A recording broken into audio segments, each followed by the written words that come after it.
লোকসভা ইলেকশনের পরবর্তী সময়ে অস্বাভাবিক বিদ্যুতের মাশুল যে দিন দিন বাড়ছে, এরপরেও উনি মুখ্যমন্ত্রী কেন থাকবেন?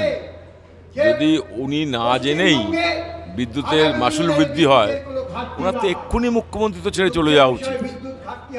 আসলে এগুলো সবই হচ্ছে নাটক। রাজনীতিটা এখন নাটকে পর্যবেসিত করেছে তৃণমূল এবং বিজেপি। দিল্লির সরকার তারা নয়া বিদ্যুৎ বিল যা আনার চেষ্টা করেছিল সেটা কার্যকর করতে পারছে না, রাজ্যসভায় আটকে গেছিল। সেটাই ঘুরপথে এই তৃণমূল সরকারও কার্যকর করার চেষ্টা করছে। আর এখন যেটা হয়েছে, এ তো গ্রাহকদের সঙ্গে প্রতারণা।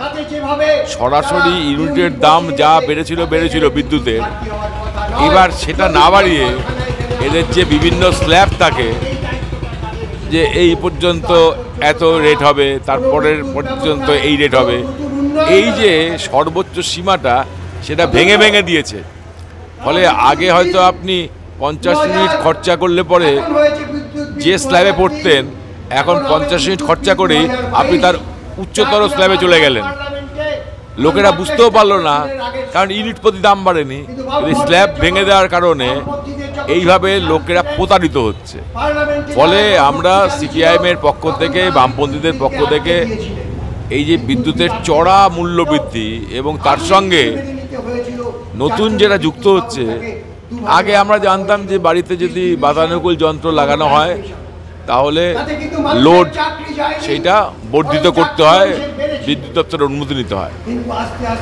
কেউ জানে না এটা, যে শুধু এসি মেশিন না, আপনি আলো এবং ফ্যান বাদ দিয়ে যে কোনো ইলেকট্রিক্যাল গ্যাজেট যদি ইউজ করেন তাহলেই নাকি পারমিশন নেওয়ার কথা। এবং এই যে আমাদের এখন এত টোটো বা অন্যদেরও নানান কারণে ব্যাটারি চার্জ দিতে হয়, এই ব্যাটারি চার্জ দেওয়ার ফলে তার যে লোড, তার চেয়ে নাকি বেশি বিদ্যুতের খরচা হচ্ছে। সেই জন্য এদের সবার কাছে নোটিশ যাচ্ছে যে তুমি লোড বৃদ্ধি করো, এবং লোড বৃদ্ধি করবার জন্য যে অনুমতি, তার খরচ হচ্ছে প্রায় 5,000 টাকা। তাহলে একটা গরিব টোটো চালক, সে তার পেশার জন্য, আর কেউ তো আর একটা ভালো কাজ পেলে পরে টোটো চালাতে আসতো না, বাধ্য হয়ে এসছে যে গরিব ছেলেরা, তাদেরকে এখন আরও নতুন করে 5,000 টাকা করে জমা দিয়ে তার অনুমতি নিতে হবে লোড বৃদ্ধির কারণে।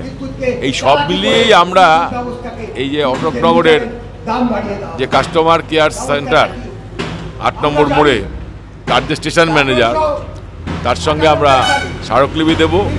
যদিও আমরা জানি এটা এখানকার স্থানীয় স্টেশন ম্যানেজারের বিষয় না, বিষয় সরকারের নীতির।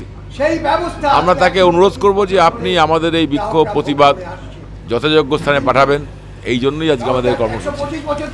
শুধু বিদ্যুতের দাম বৃদ্ধি না, মোবাইলের রিচার্জে বেসরকারি অপারেটররা বাড়িয়ে দিয়েছে, এবং সেই সঙ্গে দ্রব্যমূল্য বৃদ্ধি। মুখ্যমন্ত্রী একথা বলেছিলেন, যে সবজির দাম একের পর এক বেড়ে চলেছে, নিত্য প্রয়োজনীয় জিনিসের দাম বেড়ে চলেছে, তার বিরুদ্ধে উনি একটি টাস্ক ফোর্স গঠন করেছিলেন। সেখানেও দেখলাম তার পরবর্তী সময়েও প্রচুর পরিমাণে দাম বৃদ্ধি পেয়েই চলেছে।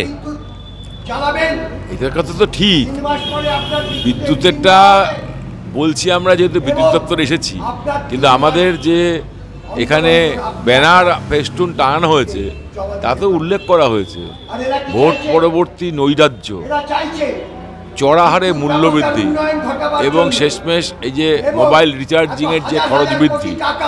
মোবাইল রিচার্জিং তো এখন এটা বিলাসদ্রব্য বলা যাবে না, এটা এখন প্রয়োজনীয়। কে মিসইউজ করছে তা দিয়ে তো আর ঠিক হয় না যে মোবাইলের ব্যবহার ঠিক কি না ঠিক। লেখা পড়া, অফিস কাছারি, যারা এই যে ঘরে বসে কাজ করেন, তাদের তো নেট ব্যবহার করতে হয়। কিভাবে নেটের রিচার্জের খরচাটা বাড়িয়ে দেওয়া হলো, এবং প্রত্যেকটি আনাজপাতি, এবং কেউ ভাবতে পারছে নাকি গত বছরের সঙ্গে যদি আপনি তুলনা করেন তাহলে দেখবেন প্রতিটি আনাজপাতির কীরকম দ্রুত তালে মূল্যবৃদ্ধি হচ্ছে। একটা কাঁচা লঙ্কা এই সেদিন 100 টাকা, এখন 120 টাকা কিলো, যাতে হাত দেবে। সর্ষের তেলের দাম 180-200 থেকে কমেছিল, এখন সেটা আবার 140-50। লোকেরা খাবে কি, কীভাবে চলবে, তার কোনো দিশা গতকাল রাজ্যের এই কেন্দ্রের বাজেটে দেখাতে পেরেছে? কোনো কর্মসংস্থানের কথা আছে? বলছে বেসরকারিরা যদি কর্মসংস্থান করে তাহলে দিল্লির সরকার উৎসাহ দেবে, কিন্তু দিল্লির সরকারের হাতে, কেন্দ্রীয় সরকারের হাতে লাখ লাখ শূন্য পদ। আমাদের রাজ্য সরকার সেও বলছে তার কাছে 10 লাখ শূন্য পদ আছে, কোর্টের জন্য নাকি করতে পারে না। এই যে সমস্ত বলা হচ্ছে, এ তো লোকের সঙ্গে প্রতারণা। সেই সব মিলিয়েই আমাদের প্রতিবাদ।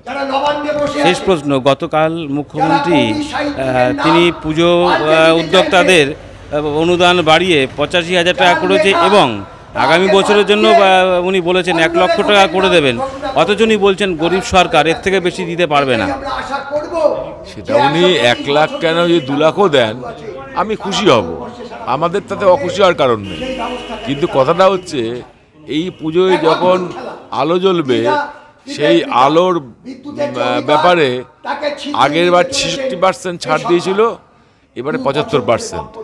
কিন্তু যারা পুজোর আয়োজক, সংগঠক বা এই যে আলোর রোশনাই জ্বলবে তার নিচে দাঁড়িয়ে যে বহু লোক 4 দিন 5 দিন 7 দিনের ছোট ছোট ব্যবসা করবে, তাকেও যে বিদ্যুতের চার্জটা দিতে হবে, বাড়িতে যে বিদ্যুতের বিলটা উঠবে তার যে চার্জ দিতে হবে, যদি এটা যোগ করা হয় দেখা যাবে সেটুকুই ছাড় সে পুজোর কমিটিগুলোকে দিচ্ছে, যেটুকু পুজো কমিটির আয়োজকদের পকেট থেকে তিনি কেটে নিচ্ছেন। মাছের তেলে মাছ ভাজা বলে একটা কথা আছে, কার্যত সেটাই হচ্ছে। কিন্তু এমনভাবে জিনিসটাকে আনা হচ্ছে, লোকেরা ভাবছে উনি বোধহয় খুব ধর্মপ্রাণ, উনি বোধহয় খুব দেবদেবীর আরাধনার জন্য ব্যস্ত।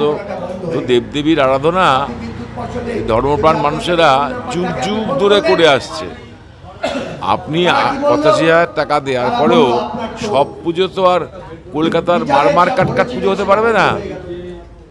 কিন্তু পুজো তো আগেও হয়েছে, করছেন উনি করছেন। আমাদের আর কি বলার আছে? আমাদের কথা